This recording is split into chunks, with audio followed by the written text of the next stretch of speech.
Hi, welcome back to another episode of Must Be Tuesday, a Buffy podcast. I'm Mike. I'm Manny. This is a podcast where we dive into everything Buffy the Vampire Slayer. We're doing a rewatch one episode at a time. And today we're talking about Never Kill a Boy on the First Date, an episode that perfectly captures Buffy's eternal struggle, saving the world while trying to look cute doing it and having a normal life. We've got romance, prophecy, a funeral home full of vampires, and one very dreamy Owen, who maybe loves danger a little too much. So let's get into it. Must be Tuesday, yeah. Must be Tuesday, yeah. Must be Tuesday, yeah. A Buffy podcast. All right, Manny, so let's recap Never Kill a Boy on a First Date. I forgot how much I liked this episode. It was so good. What'd you think? It was a really cute episode. I loved how they delved more into the double life that Buffy is living, this Slayer, but then also this teenage girl and her trying to just do normal teenage girl things and have a crush on a boy. And I love how they really panned that out a lot more. Absolutely. One thing I loved about this episode was just her. She was so cute and everything she was doing. It opens up with she's fighting a vampire and Giles is hiding behind a crypt, but he pops up. He's like, and then he critiques her slaying skills. Yeah. And I just thought that was funny. And she's like, but I like this. You didn't like that. And then she's like, but I saved your life. Yeah. What I thought was interesting about that is it actually reminded me how strict Giles and uppity he was at the beginning. He was just much more point and move on, point and move on. And that their relationship pans out over the seasons and all that. But at the beginning, he was just still very strict all the time. Yeah, very. Poor technique. Prioritizing subpar. Execution was adequate, but a bit too bloody for my taste.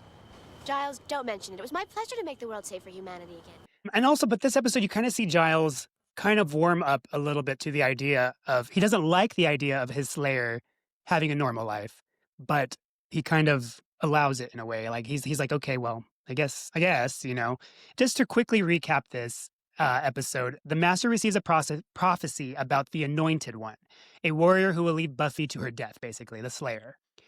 Buffy meets Owen, a quiet, broody book lover and total 90s cutie, and there's sparks, right? Mm-hmm. Buffy tries to have a normal date while Giles gets stuck in a funeral home with vampires, of course. Buffy bails on Owen on her date and then goes to the funeral home. Owen, of course, sneaks along. He's like, "Ooh, what are we doing, guys?" But so with that part, I didn't see Owen ever thinking about, because he's so into his books, I didn't see him being the type that would want to just follow along in a way. He seemed like the kind of guy that just wouldn't have got himself into that kind of trouble. Kind of, but then I've heard a lot of different people talk about the fact that how deep he was into Emily Dickinson and the darkness side of it. So maybe that's a part of it that he always liked. He was just more reserved. And maybe it brought out a side of him that you never would have seen otherwise. Yeah. So anyway, Owen is enjoying the fighting and the sneaking into the funeral home and almost too much. And then, of course, at the end, Buffy's like, I can't do this. And that was really big of her. Yeah. I just, there's so many little parts I want to dig into about this episode. And it's one of my favorites, including her fashion. I loved her fashion in this episode. Me too. She looked cute the whole time. Yes. Especially Let's open up with that, actually. Okay. Let's start with her fashion. Yeah. Because literally, she was wearing 70s go-go style short dresses that were really short. And they were so cute. And she wore the same style dress more than once, but different colors. Yeah. It was really loved cute because after Willow and Xander go over to her place to help her get ready for her date, I thought that was cute too. Oh, and Xander was looking in the mirror. Yes. Oh my God. He's so bad. And then the dress that she ended up choosing, it was a perfect green color with the go-go boots and her hair. Yeah. She was rocking it. She looked amazing in this episode. And I loved it. So it opens up, right? And her first of all, nobody walks into the library. And so Owen walks in and they're just looking at him like, hi, can we help you? Oh, Owen. Hi. What do you want? A book? Oh. Yes. And I love how Buffy's also like, oh yeah, can I help you? She's she's at the librarian, she's working there. And then he's attached to Emily Dickinson, and Buffy says, "Oh, I love Emily Dickens" or something. She tries to pretend she's going along with it. Yeah, he's like Dickinson. She's like, her too. Her too. That's a good one. Yeah. Oh, one thing I wanted to talk about too. I just remembered. She kills the vampire in the very beginning of the episode, and they never drop anything, right? Everything kind of turns into dust with the whole vampire. But this time there was a ring that fell. Yeah. And I thought that was funny because you think about it, they never leave anything behind, these vampires. Everything's dusted. All their jewelry, sometimes they're wearing, just all gone. Or you assume know. it's all gone. You never see anything on the floor. That's a good point I didn't think about. And maybe it's because the ring wasn't technically a part of him. I don't know, because maybe he'd stolen it, you know? Okay. So maybe that's probably But he was part of it. he was part of this order of Aurelius, right? Yeah. So with the master. Yep. I thought that was an interesting way to move, because first of all, we haven't seen the master in a few episodes, and he's back. Right. And that was exciting, I guess. And then this whole episode, there was no monster of the week this episode. It is basically the master's plan, like seeding what's going to happen for the rest of the season. Right. In a way. Yeah. I feel bad for the master. He just stands around down there in his little cave and he can't go past this little zone. That must be boring. Oh my God, it's miserable. You know, and then he keeps finding all these new, what is it? Like, what's the word? Stories that might come true, you know? Prophecies. Prophecies. He just keeps finding all these new prophecies all the time. I love it. Yeah. I'd be Okay, so bored. Buffy's juggling school and dating. What other things stood out to you in this episode? I love the introduction of a new character for her to crush on. It's just so cute. And it kind of steers it away from Angel just a little bit because they're not anything serious yet. So it gives her something else to someone else to crush on and so, someone else for us to kind of divert our attention to. But I loved the whole Cordelia side of it. You know, just her jealousy and her wanting to be the best and better That's than so Buffy. good. And oh my God. And how they just want Buffy. You know, Yes. he just wants Buffy. I Yeah. love how intense he looked at Buffy too. He's like, Buffy, will you be going? Yes. Yeah, Oh, exactly. it was just so, and it made, I need somebody to look at me like that I and know, ask me those right? questions. I mean, Yeah. I have somebody, Mhm. but I want it more. Like, I want to feel wanted like that. Like, it's Yeah. like Buffy. Like I Owen, know. how he looks And at Buffy. Cordelia's so pretty. She's it's like- gorgeous. There's no reason that he wouldn't want her, except, well, personality.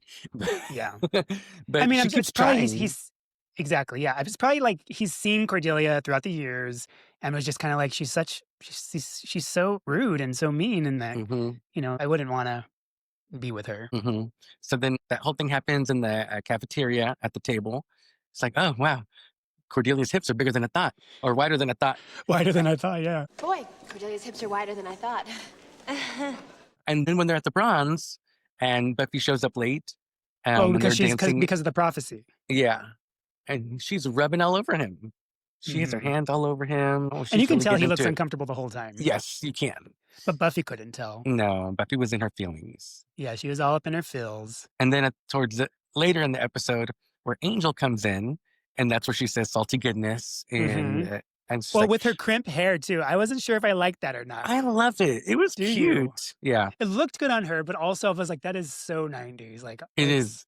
It is very. It looked good on her. It's a cute thing. It's like, it's a good thing that they did do it all the time, you know. But for this one moment, it worked. And then Angel goes right up to Buffy instead, and she's like, "Why Yeah, does this keep everybody's happening going to to me?" Buffy. What is happening? It's so That was good. cute. And also Angel seemed a little gel. Oh yeah, for sure. He just Mhm. kept eyeing Owen like, what? And then And when Owen was like, I think, taller than Angel.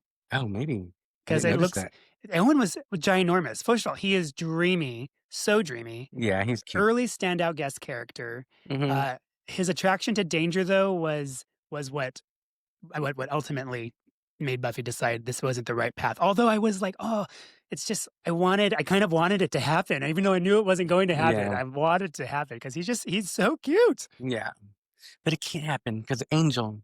That's true, Angel. She needs to be with Angel at least for now. Yeah. One thing when Giles didn't want her to go out on the date because of the prophecy thing and the anointed one and this and that, and they were waiting for somebody to rise that night. I thought she looked so cute in her leopard little hoodie thing, drinking her soda. Yeah. And the one thing that stood out to me, she left her soda on the grave and left and walked away. I was like, you better pick that up and literally. Yeah, that was really cute. And Um, then s- I yeah. also liked how so when they're again Buffy's getting ready for the date and Giles is over there and it's like they're all together. The date shows up and Giles is there and Oh, they're yeah. talking and he's like talking about your late due rentals or whatever, you know. You're he's gonna just pay a talking hefty about- fine, Missy. Yeah. No one's like, wow, you really care about your job. That was So cute. good. And then they pull him to the side, and oh my gosh. Okay. Another point of this episode is the still continuous Xander thing and his obsession with Buffy. So And then obsessed. he pulls Owen to the side and he's like, she doesn't like to be touched. Just So don't even actually, look just at don't her. touch him. Don't even look at her. And then I love Willow. She's like, Xander. I know, right? And this is the moment where we get the most famous quote, like one of the most famous, one quote that we're using. She's like, maybe this thing isn't even right. These prophecies, you even said yourself, they can go like, they're like whatever, like it doesn't really happen. And because it was 5 must die or whatever, 5 will die, and Yeah. out of the 5, the anointed will rise. And I love it too, because Giles is like, you're right. Maybe you're right. You know, maybe nothing will happen. Nothing will come of it. And so she grabs her beeper, and she's like, hey, the apocalypse comes, beep me. Mm-hmm. If the apocalypse comes, beat me. And that's Love where it. that quote is. Yes. And I forget where these quotes lie and what episodes they're Yeah, in, but they're too. so Yeah, me too. memorable. I was like, oh yeah, it was this one. It was this one. Like, oh, that's great. We're using it and we don't remember which one, but it was from this one. Yeah. Giles goes to the funeral home on his own, which, why is he going on his own? And then I love his car. Like they just chose the perfect car for the perfect looking guy to be in that I car know. too. I know I've seen it. We saw it in Teacher's Pet, the car pull Mhm. up, but this one you really got to see like the full car, and it's so him. So It him. is. Oh my gosh. I wonder if he ever gets a new car. Eventually he does. I don't remember. We're gonna have to Yeah, it's like far keep that in out. mind. It's a few seasons away. But I do love that when his panic in the funeral home, and I have questions though. He has it crossed out, and they're like, the vampires like running away from him. And then when he gets inside, he stops and puts the cross away instead of just running with the cross in his hand. I know, right? What are you doing? They're chasing you. Just hold your cross like this Yeah. and go. They don't have to put it away. Yeah. But I do think it's very cute. His panic, it's kind of adorable. The panic in the room he goes into in the morgue, and he's like, or the funeral home, whatever you want to call it, and he just feels useless, and he puts a bookshelf like there, and or like the filing cabinet or whatever, and then throws a chair. And like, Yeah. oh, like, what is this going to do? I know. I know, but the whole like putting away the cross thing though, it's like any scary movie where Mhm. they drop the knife, you know? Yeah, It's like they stab the killer once or something like that and they drop the knife and I'm always like, they why? drop it and leave it next to the killer. I would never drop it. No, I would continue stabbing. Yes, continue. Continue, But that was or just kind of take the another weapon, example or of when that. they use a gun and they shoot somebody, they drop the gun and run away. I'm like, that is your means Yeah. of protection. What are you doing? You're in a Every life or single death time. situation. Every single time. Every But he single was time. cute. And then it was cute that Willow and Xander ended up following him and They just just popped the up. way they popped up at that little window. But they can't do anything, but we'll go get Buffy. We'll go get Buffy. And then, Yeah. they're just, the way they get Buffy too. I thought it was weird because, not weird, I just thought it was surprising that Buffy did not understand why they were there. Oh my God. The double dating thing. And she's so clueless. It's like way over her head. And I'm like, Girl, get it Buffy, together. why Oh my else God. would they be there? How long have we been doing this? How long have we been doing it? So, I mean, it's the 5th episode, right? So, like, Yeah. they've But only been still, doing it you're 15 right. She episodes. was But clueless. yes, get it together. And then Okay. that's where they have the little that's where Angel is eyeing up Owen a little bit right there. Mhm. And I love it because Buffy's like, I gotta go. I'll be right back. I promise I'll come back. I thought they kissed and I was waiting for it. I was like, oh. And then she runs back into the scene Yeah. and gives him the kiss. I was like, yes. It Yeah. was so good. Yeah, it's cute. It's cute. And then she shows up at the morgue. Yes, which this morgue is just like wide open for anybody to walk into at any time. Anybody, just anything, open. right? Which is something that I would have done when I was a teenager. We used to like sneak into cemeteries at night, and I'm like, I think we totally would have done that. Yeah. You snuck into cemeteries? Yes, several times. I only snuck into apartment complexes to use the pool. Oh, I The did that pool too. and the jacuzzi, but I've No, never. I did I've never- cemeteries. Young me was less scared than now grown adult me, because now grown I adult me, couldn't. I don't think I would do it. But I did. So I Cemeteries probably are would have gone to daytime the morgue. events. Yeah, exactly. You're right. I've learned That's that now. scary, Manny. You're I brave. know, right? Yeah, we did it. And then, then they go into the morgue, and okay, this was cool. It was cool seeing. Okay, so they killed what was that guy's name on the bus? Oh, I The don't one know. that was doing all the like Like the the weird scary religious guy. talk. Yes, the He religious. didn't stuff. have a name. He's just one of the guys. Or maybe And then he's the one that wakes up, right? Mm-hmm. In the morgue. in the viewing room or whatever, in the viewing observation room. room. Yeah, observation room. Well, I thought that was a really cool plot twist because they made it seem like he was the anointed one Hmm. that whole time. The whole time. Yeah, the way he I mean, gets it seems up and obvious as well because of the way he's yes, all speaking prophetically and just yeah, scary. hmm they did a good job with that because you really think it's him, and then that whole and I love when he like kills Owen, and Buffy's like, "You killed my date," You killed my date! and you know she gets really Yes. emotional and really good at fighting. So then But she I like, do like when Xander was like, no, he's just because of Willow's trying to point out to Buffy that Owen's alive, and she's like, "Oh Buffy, yeah, Owen, and then Xander's like, no, give her a let her minute." have this moment, and because Yes. she's kicking his ass. Yeah, exactly. It was cute. It's very Mhm. like a teenage girl. You killed my date. And that vampire, that guy, his body, he was just buff. Like I was like, oh my gosh, I would be so scared of him too. Yeah, he was thick. Also, I believe he's the same vampire later on. They reuse him as an actor. He's Oh, remember the Cowboy Brothers? There's two Cowboy yeah. Brothers, like in season 4, I believe. hmm And I think he's one of them. He looks for some reason he just looked like one of them to me. I Okay, didn't I look it up, wonder. but I'm pretty sure in the future episodes because I do know that Joss often reuses characters. For example, Andrew was a vampire in a earlier season, and then Andrew later in season 6 and 7, he's just a normal guy. So I know that he reuses people in his Buffyverse. You're gonna have to point out the Andrew one. Have we seen it? Oh no, you won't see it until season like 5. Oh, okay. All right. You know who Andrew is, right? Yeah. Okay, cool. Backtrack to hmm season 1. So the prophecy is, 5 will die, and out of the ashes, the anointed will rise, and complete plot twist. And I mean, what would you say, like, and viewers, what would you say? Is this a good plot twist? Did you clock it nowadays? Like today watching it, is it something that you would have clocked right away that that's not him? That was probably the kid.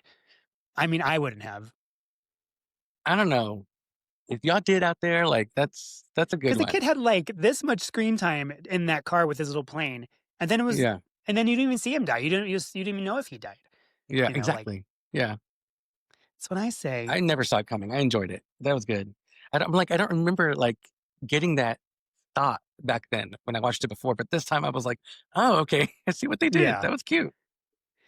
So Owen wants to first of all he's knocked out, and then Xander and I find it interesting that he wanted to go home alone. He didn't care if he wouldn't want Buffy to help him, Yeah. and you kind of assumed like he was like, oh, I'm done with your antics and this mischievousness or whatever. So Willow and Xander make sure he gets home safely. But the next day, Owen shows up and he's like, Buffy, hi. And he just has that sweet puppy dog look in his eyes. I don't know. He's just so cute. But it's like he wants to do it again. He wants to go to a bar downtown and pick a fight. Yeah. It's like, what is going on? Like, why? How can you get in a bar, first of all, and then pick a fight? Like, At 3 a.m. yeah, 3 a.m. I thought So that was ridiculous. yeah, I did too. And what's interesting is he loved the thrill of it all, but he still doesn't really know what happened. You know, No. he doesn't Oh, yeah, because really, she said like they scared him away. yeah, he doesn't really get the whole vampire thing and all that. And so he just knows that it was fun. Something about it was thrilling. Mhm. But he still doesn't get the full dynamic of what happened. And, you know, that's where Buffy shows a lot of emotional maturity because she could have Mhm. just kept dating him because he's cute. Yeah. But she decided to let him go. Yeah, it's the first red flag is when he wanted to do more dangerous stuff, and Buffy was like, "Oh my god, did I just say that?" Did I just say that? But yeah, and then I love her maturity when she sees Giles and she looks away and walks and goes sits down, and he sits down next to her, and she said, "I should have been there for you. You shouldn't have been there alone." And Giles is like, "No, I went on my own. It was I did it. I made my own decision to go there," and I just thought it was like Buffy now she understands this is my role. I can't have Yeah. a personal. This Mhm. my personal life is Willow and Xander, and they know what's up. They know like they're careful, like she said, and they know the risks. But she's like, I just can't bring anybody else into this. Yeah. That was actually my favorite part, maybe, of the episode was their little talk at the end because Giles actually mentions the fact that he was told he was going to be a watcher since 10 years Mhm. old. He's like a third generation watcher because his Oh, yeah. dad is a watcher and his grandma was a Mhm. watcher. And he talks about how he had dreams also. He wanted to be, what do you want? He wanted to be, he said two A things, fighter pilot. or a grocer. Or No, I had very definite plans about my future. I was going to be a fighter pilot. Or possibly a grocer. um, so he had his dreams too. And it's funny because they now share something in common, Mhm. where maybe before they didn't understand, they weren't eye to eye. And it's like now they share this one thing in common, that they both have this calling. Yeah. And it's also further nurturing the father-daughter aspect of their relationship. So I thought that was one of the best parts of the episode. Yeah, it was very well written, this episode. I really enjoyed it. And then also with back to the Owen thing, it also introduces like a Buffy pattern. Guys who want the Slayer, they can't handle the girl behind it, basically. Mm, And this is in her future relationships. They want to be with this girl with all this power, and it's just and then they just can't handle it because she's yeah, just and I so. think that honestly probably relates to real life a lot. Mhm. I'm sure we'd have a field day if we had a woman on here Yeah. that could probably speak to that as well. Yeah, like if I like for if a woman is, successful, powerful and business, it's kind of like guys want to be with you, but then they can't handle the fact that you're badass at work, and they kind of feel small, Yeah, because you're overshadowing them. The only person who does handle that well, even though he's not dating Buffy or anything, is Xander. He yeah, does know that he's not strong enough. He can't do things, but he still is there and still supports and still helps and does his best. If you think yeah. about that, I think But kinda, but I don't know. I think that if Buffy and Xander had gotten together, he would have the same problem with it.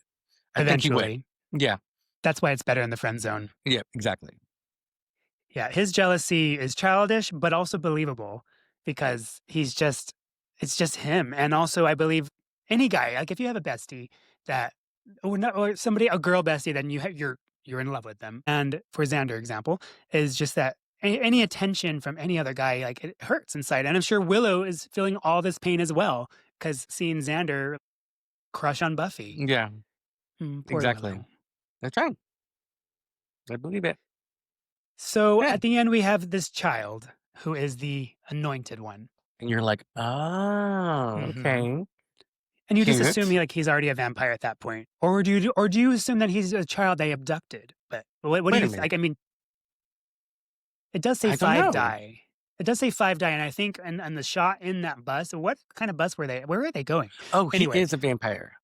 yes, Yes. but like, do you know that at the time? So in the shot, I'm like thinking there's a bus driver, mom, dad. I mean, so mom and child, Hmm. crazy guy, and there was the other woman in the front sitting. Right. So there was five only on there, and Yeah. so five died. Perfect. So it does make sense. Yeah. He said, And I had to also, think we about never that for a see. second. Yeah, I had to think about it. But we also never see Owen again either. We know he goes to high school there. Yeah. He's just one and done. Never again. Hmm. I guess they were I like, guess he what's the took that point? broke. Yeah, he took that breakup really hard, or that letdown. Yeah. And Buffy's like, it's not you, it's me. Classic. She really did use that. One thing with the fighting in this episode, we talked about last episode or not last episode, but in the Harvest, how there was very little choreography and it was very just, there was no dustings. It was very blasé, her fighting. In this episode, there was a lot more choreography. Yes. And I really enjoyed the fight scene between her and that prophecy guy. Yeah. Me too. was They did so up their good. choreography. It was a lot better than it had been a few episodes ago. They did a good job with it. I liked it. You can still tell they're improving, but they're finding what works for the show. And Mhm. also great production design for season 1 budget. Because remember, we talked about the Baby Buffy budget for season 1. Right. And they had the mausoleum, not mausoleum, what is it called? The funeral home. There was a lot of things in there going on. And then also the window with the bars, how it was busted wide open. And like, Mhm. they did a lot of production value in just this one episode. And I really enjoyed that for a season 1 Right. episode, That's a good job. in my opinion.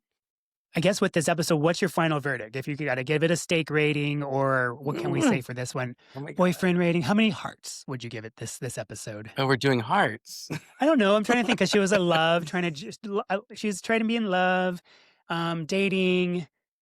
Yeah, let's give it some hearts. Okay. Are we doing 10? We're doing 10. 1 out of 10. Out of 10. Oh my God, it's hard. It is hard. And you don't want to give every episode the best rating, but this No. episode was so good in my opinion. I'm going to give it, honestly, I'm going to give it a 7. A 7? Yeah. Because Why? I have to compare it to what I think is this season's 8, 9, and 10. So I'm trying to reserve my 8, 9, and 10s. You can give more than one episode at 8, 9, and 10. Oh, I can't. Because I gave episode 1 and 2 an 8 each. An 8. I gave The Witch an 8. Mm-hmm. And then I gave The Teacher's Pet a 6. Mm. And I think this one's a 7. And the reason it's a 7 to me, I do love it. There are a lot of good things about it. There are times in this episode where I feel like it kind of drags out, just overall. And I don't know what it is. I don't know why I feel that way. I don't know what it is, but there are just moments where I feel like it drags on. Could be more dramatic. I don't know. But at the same time, it has really quite a couple of deep moments. And there's a lot of sarcasm in this episode. Mm-hmm. And the fashion's good. So maybe I should give it an 8.